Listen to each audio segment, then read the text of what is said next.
And our lead this story from Chavez Ravine. That the scene, downtown L.A., overlooking downtown L.A. That the stage for Game 3 of the World Series. You had Vladimir Guerrero Jr., Vladdy, leading the Blue Jays as they flew into L.A. for a matchup with Shohei Ohtani and the Dodgers. Now, at the start of the game, 7-some hours ago, you had Max Scherzer versus Tyler Glasnow. That was the matchup at the start. Joe Davis and John Smoltz had the call, and the game ended about 10 minutes ago. We're doing this in real time. The game ended in about 10 minutes ago. And why did it end 10 minutes ago? Because Freddie Freeman to the moon! If you didn't see it, Freddie Freeman hits a game-ender, 18-inning walk-off home run for Freddie Freeman as the Dodgers and Blue Jays played free baseball, a solo home run by Freddie Freeman, the bottom of the 18th, and the Blue Crew get a 6-5 win in a game that took 6 hours and 39 minutes. 6 hours and 39 minutes, a game that had several points where the Blue Jays could have, should have, and would have won, but they did not win. So let us discuss. That's a good jumping off point. Freddie Freeman, your October hero. And so the question on this one, the question is, what stands out? What is your knee-jerk reaction to Game 3 of the World Series, which just ended a couple of minutes ago? So I've got Kryptonite. We've also got Rancho Cucamonga. And if that was not enough, we will throw in, for added effect, we will throw in the Crybabies. And we'll mix all of these things together, and we are going to make the Baba Ganoush. We're going to make the Baba Ganoush. So the first thing that stands out is the amount of baseball that was played. I mean, this is ridiculous. 18 innings of baseball between the Dodgers and Blue Jays. And you look at some of the numbers here, which are historic. The Dodgers, for example, left 18 runners on base in this game. 18 runners on base. The Toronto Blue Jays, they ended up with 19 runners left on base. The Blue Jays were 2 of 12 in runners in scoring position, so they were not very good in that department. The Dodgers, on the other side, obviously not good either. They were 2 for 14. It was the Shohei Ohtani game. More on that in a minute. Ohtani, who was absolutely cooking. He was 4 for 4, and then the Blue Jays eventually decided, well, we're not going to let him beat us, and so they started walking him. He was walked 5 times, 4 of those intentional, and Ohtani tying a Major League Baseball record for most times reaching base, as he ended up on base 9 times in Game 3 of the World Series. So he's had 2 massive playoff games, the one against the Brew Crew with all the home runs and the pitching, and now this game where the Blue Jays just completely could not get him out. They gave up. So it's that. And then obviously Freddie Freeman. There'll be 17,000 promotions next year. Freddie Freeman bobblehead, Freddie Freeman replica jersey, Freddie Freeman this, Freddie Freeman that. But the walk-off home run right over the 395 sign in center field at Dodger Stadium, and the Dodgers have won it. And Freddie, that post, he knew he was going to be in the bobblehead next year, so he had the number 1 finger in the air. He said, number 1, right there in the air, everywhere. So now here's a fun factoid. Are you ready for a fun factoid mixed in? Van Maller fun fact. All right. So we are told it is now official. There have only been 2 18-inning games in World Series history, and Brad Paisley sang the national anthem at both of them. He was there for Game 3 in 2018, and now here in this game, the game at Dodger Stadium here that went 18 innings. So it's his birthday today. Yeah. The thing also that stands out about this, though, is not all losses are the same, right? I mean, this hurts because it's an 18-inning loss for the Toronto Blue Jays. But I would argue, and I don't think I'm wrong on this, you can disagree if you want, this is worse than that, because the weak spot of the Dodgers, every man, woman, and child knows, is the bullpen. It is a parade of horribles, the Dodger bullpen. And it wasn't pretty. There were a lot of runners on base. There was a lot of traction. But in the end, the Dodgers bullpen was marvelous. It was a chef's kiss. Will Klein, who normally you would say decline, immediately a Dodger legend as the pitcher, the nondescript pitcher coming out of the bullpen there, Will Klein, and pitching a lot of goose eggs. A lot of goose eggs out of that Dodger bullpen. 4 innings. He threw 72 pitches out of the bullpen and only allowed 1 hit. He walked a couple of guys, but 4 innings of shutout relief, and he was the last man standing for the Dodgers. Now, turning the page on that, as for the approach of both teams, so the question is there a word?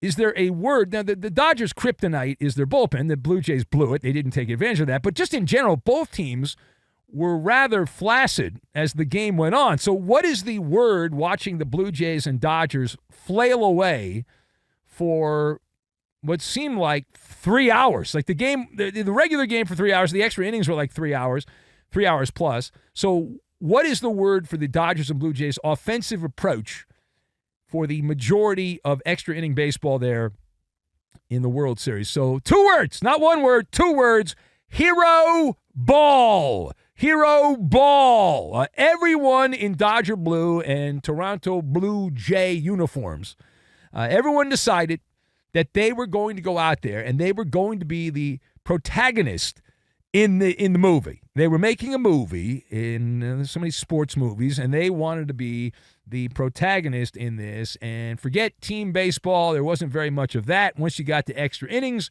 you've got home run derby. Everyone's trying to hit home runs. You get a home run. You get a home run. It's Halloween this week, and so it's Halloween home run derby cosplay is what it was here for the Dodgers and Blue Jays in Game 3 of the World Series. It was often reckless. It was often irresponsible baseball. That's what it was. And almost no situational hitting. When the Dodgers did try it, and it backfired as they bunted the runner across the way, and they just needed a sac fly, and then, of course, a pop-up to shortstop screwed that up. So there was almost no situational hitting, and then when the Dodgers did try it, it backfired there. It was mostly a conga line of guys trying to hit the ball outside of the stadium over the pavilion. A lot of uppercut swings there from players on both teams, and that is human nature, right? It's just like in basketball. Certain guys want to take the shot at the end of the game. Now, there's other guys that turtle up and don't want to take the shot, but in baseball, very rarely do you find anyone that doesn't want to be the hero and get the post-game interview, get the Gatorade bath, the whole thing, hit the game-winning home run, and everyone wants to be on the poster. Everyone wants to be on the meme. Now, Freddie Freeman, back-to-back years, Freddie Freeman is on that moment. And while Ohtani hit a home run and was on base 9 times, Freeman's got to be the lead. Freddie Freeman's got to be the lead in this game, and that iconic photo of him with his finger raised up in the air, the one finger as he was circling first base. But so there's going to be a bunch of, as we said, Freddie Freeman giveaways next year for the Dodgers. The problem is when everyone's swinging like they're trying to hit the ball to Rancho Cucamonga. Okay, the offense looks like a bad beer league softball situation. It's not very pretty. And so Freddie Freeman did get it. As we said, it's the game-winning home run. Dodgers win it 6-5 in extra innings. That was 9 innings times 2 in the World Series. And history says that the winner of Game 3 has won 70%. I believe it's 70% of the time. However, as the great Dick Stockton informed me, that tells you what has happened, not what's going to happen here. And so the final 9 innings, while John Smoltz and Joe Davis on the Fox broadcast were waxing loquacious about how amazing it was and how magical it was and all that, they were going on and on and on. Everyone trying to be the knight in shining armor, and occasionally, sometimes the knight in shining armor is just an idiot wrapped in tinfoil. That occasionally happens. And so there was some of that. Now, the other thing I've learned from years and years of doing talk radio is a lot of that game was rather disgusting. It was puke in your mouth, bad baseball, fundamentally bad baseball. There were pitchers on the Dodgers who fundamentally blow, and the Blue Jays turned them into rock stars because of bad at-bats. And they got themselves out a lot of the time. So you've got that. But the thing that I know, all of this will be forgotten. It's like Men in Black, and they're going to zap you. Right? They're going to zap you with the neuralizer, whatever it's called there. And the only thing over time that we are going to remember is going to be, and this is across the board when you watch a big event like this in sports, you're going to remember 2 things. You're going to remember the emotional peak and you're going to remember the end of the game. Now, in this case, they're both the same. The emotional peak was the Freddie Freeman home run. Right now, maybe you'll remember Ohtani got on base 9 times. I was at the Dodger-Red Sox game where it went 18 innings in the 2018 World Series. And I remember 2 things about that game without looking. I remember the Max Muncy home run, and I also remember for the Red Sox, Nathan Eovaldi pitching ridiculous bullpen. Came in, pitched a bunch of innings. I forget how many, but he saved the Red Sox pitching staff coming in and throwing a ton of innings in that game. So those are the things I remember, and I was at that game in that World Series back in the day. Now, the last word here. Let's address what everyone will be yapping about outside the outcome of the game, and that would be the Shohei Ohtani getting on base 9 times game. How did he get on base 9 times? Well, a lot of that was because of the generosity of the Toronto Blue Jays. He was intentionally walked not once, not twice, not 3 times, but 4 times. So the question on this one, with the Blue Jay pitchers and the management deciding we're not going to allow Ohtani to beat us, with Ohtani being pitched around and walked, he's walked 5 times with 4 intentional walks. Does Major League Baseball need to revisit the intentional walk rule? There's a lot of chatter, a lot of internet chatter, people upset. Many of them work the day shift. Many of them are on the East Coast. Many of them are belly aching and complaining. It's not fair. It's not right. Oh, they're crybabies. All right, so let's address the crybabies in the room, and we'll tackle the question with Ohtani intentionally walked 4 times in this game. Does baseball need to revisit the intentional walk rule? So I am shaking my head no. All right, I'm shaking my head no on this. You cannot legislate out of respect. You cannot do it. And if a guy is so terrifying, so intimidating, that a team in the World Series would rather hand that player first base, just go down to first, you've got us by the balls, that's not a problem. That is a act of respect for Shohei Ohtani, that he's such a monster that Toronto they're a bunch of cowards. They're afraid of Ohtani. They're like these other guys. It's also a vote of no confidence for the rest of the Dodger lineup.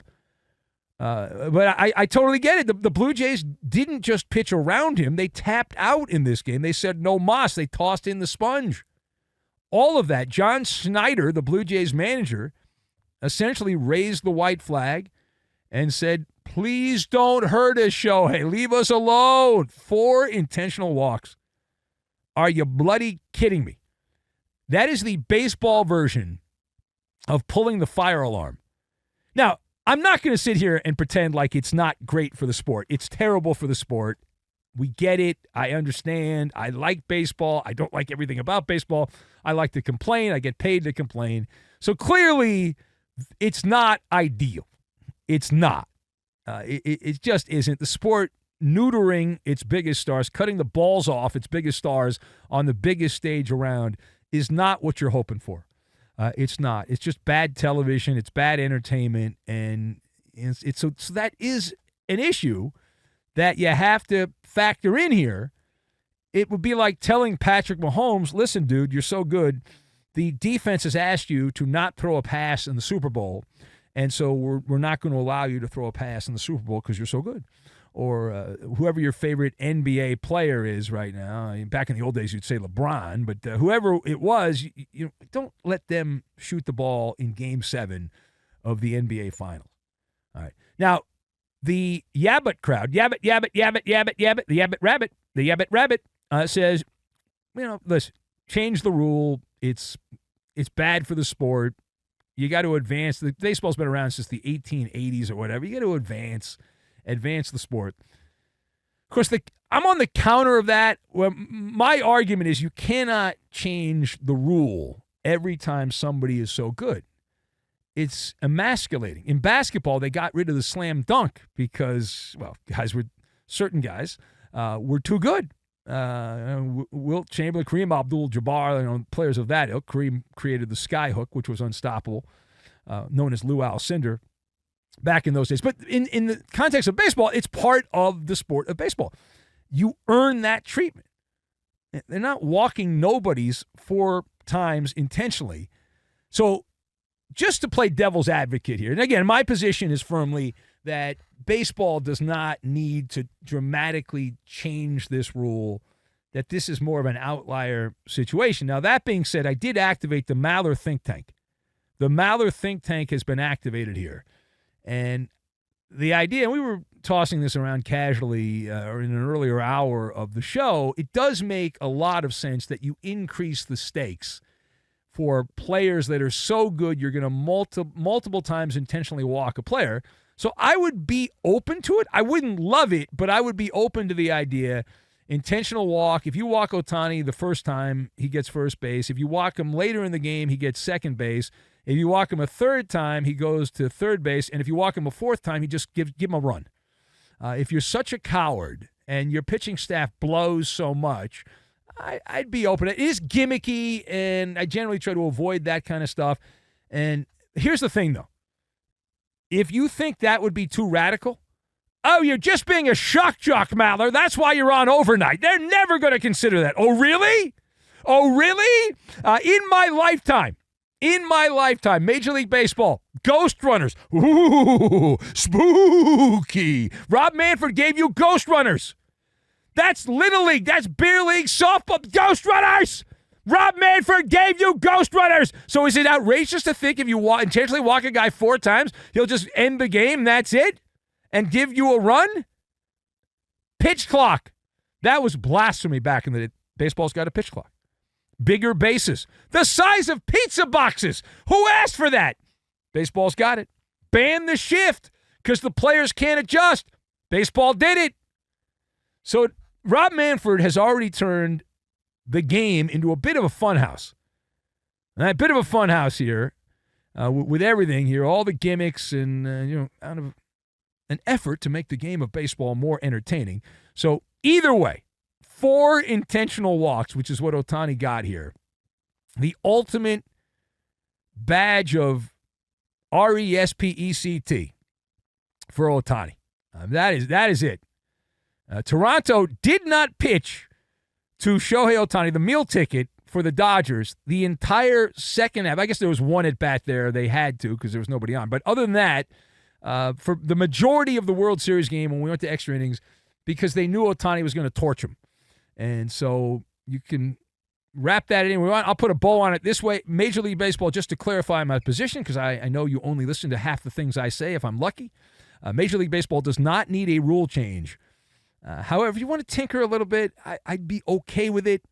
It would add a degree of difficulty, so I'd be okay with that. I don't love it.